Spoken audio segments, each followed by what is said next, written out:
This video is brought to you by Henson Shaving. Tesla has fascinated the world with its cool and fast electric cars. Now it wants to disrupt a related industry: insurance. Tesla has been quietly selling insurance for the last couple of years. But it won't be quiet for much longer. CEO Elon Musk believes insurance will one day account for a third of Tesla's business. It will be much more compelling than anything else out there. It's going to cost less and be better, so why wouldn't you? Tesla started selling personal car insurance in California in 2019 and claims drivers can trim their insurance costs by as much as 20 or 30%. Data compiled by the personal financial website Value Penguin shows Tesla insurance is not the cheapest in California, but it is amongst the least expensive. It is said to be the least costly plan in Texas, where Tesla has a lot going on. A new Gigafactory is being built near Austin, and Musk permanently moved to the Lone Star State to be closer to SpaceX's rocket facility for Starship. State regulators there have reportedly approved the rates and policies for Tesla insurance, which according to data compiled by Value Penguin is $1,795 on average. Individual rates do differ greatly, depending on your driving record, age, how much coverage you choose, and the Tesla you buy. The Model Y midsize SUV is the least expensive to insure. And if you take the Model S, rates could be more expensive for the Plaid, which goes 0 to 100 in 2.1 seconds, compared with the long-range version's 3.2 seconds.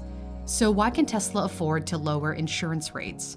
It says it will do away with fees taken by traditional insurance carriers. An example of fees is commissions paid to insurance brokers. And more importantly, Tesla argues no one knows more about a Tesla than Tesla. While other insurance companies set their insurance rates based on their own risk assessments, which could be inflated because the technology is so new, Tesla believes only it knows the cars well enough to determine fair rates. The insane amount of data collected from its cars tracks how fast you drive, the number of times the lane departure warning is triggered, whether you're in ludicrous mode or the even faster Plaid mode. Although Tesla says it does share driving data with other insurers, the belief is that it uniquely understands its vehicle's technology, safety, and repair costs. For the moment, Tesla says it doesn't actually use your personal driving data to determine your rate, but that will most certainly change. Musk has already alluded to this. If they want to buy Tesla insurance, they have to agree to not drive the car in a crazy way. Or they can, but then the insurance rate's higher. Toyota has already been testing this out. It partnered with insurance company Progressive to start tracking driving behaviors in Toyotas with connected technology to potentially offer discounts. There's a lot of room for discounting when it comes to electric vehicles. The typical insurance company has been found to price EVs at 23% more than a gas-powered equivalent, primarily due to the expensive cost of repairing them. A few years ago, a writer for Clean Technica described clipping a parking sign in his Model 3, and the repair bill was nearly a whopping $7,000 because of the technology in the car. The sensors needed to be recalibrated and the battery connectors disconnected.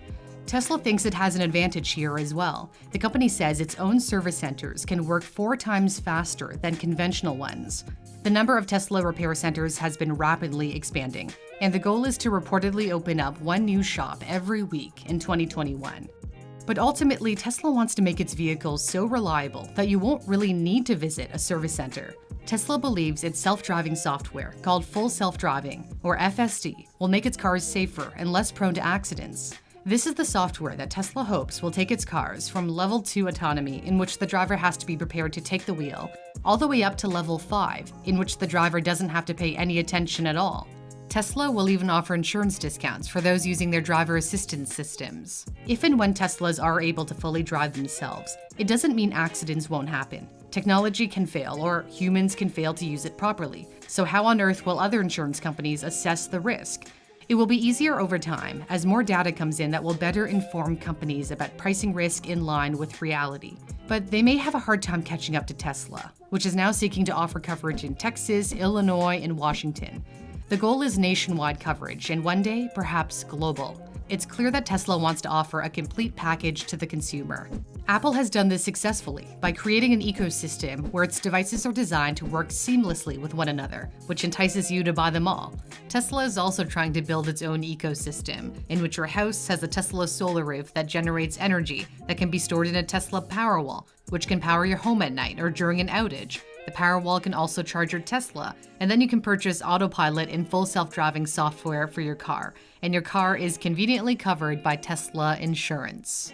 But not everyone is a fan of the insurance plan. Berkshire Hathaway CEO Warren Buffett said bluntly at an annual shareholders meeting that the success of the auto companies getting into the insurance business is probably as likely as the success of the insurance companies getting into the auto business. Buffett became one of the wealthiest people on earth by investing in insurance companies. Despite his skepticism, Musk has proven his doubters wrong time and time again, and he believes Tesla Insurance will be stunningly successful. Insurance could very well be on a 30-40% of the value of the car business, frankly. If Tesla reaches its goal of producing 20 million cars a year by 2030, and you multiply that by $1,795 in annual insurance premiums, that brings in $36 billion a year. That's $36 billion year after year after year. And owners of a robo-taxi, the planned ride-sharing network, would likely pay higher premiums due to the many more hours the vehicles are on the road. In the way that Tesla has been revolutionizing the car industry, Musk is betting it can do the same to the car insurance business. There's also another company revolutionizing an industry, the shaving industry. When Henson Shaving reached out about trying their razor and possibly sponsoring a video, I didn't actually know a lot about them. I've now learned that they build their razors with the help of their family-owned Canadian aerospace manufacturer that built parts for the Mars rover to ensure that their razor meets extremely tight tolerances. That precision really gives a smoother shave. This razor has very little blade exposure, less than 30 microns, and it's easy to use. There's no learning period, like with other safety razors, because the shaving angle is built into the head design. Now that I've tried it at Henson, I won't be using disposable razors anymore. Although this razor costs more than disposable ones, you make your money back because it lasts a lifetime. And get this, the cost of a blade is only 10 cents. If you change your blade every week, then you'll pay just $5 for an entire year's supply. The razor comes in 8 colors and ships all around the world. If you'd like to try out a Henson razor or gift one to your family or a friend, then you can use the link in my description. Thanks so much for watching. For NewsThink, I'm Cindy Palm.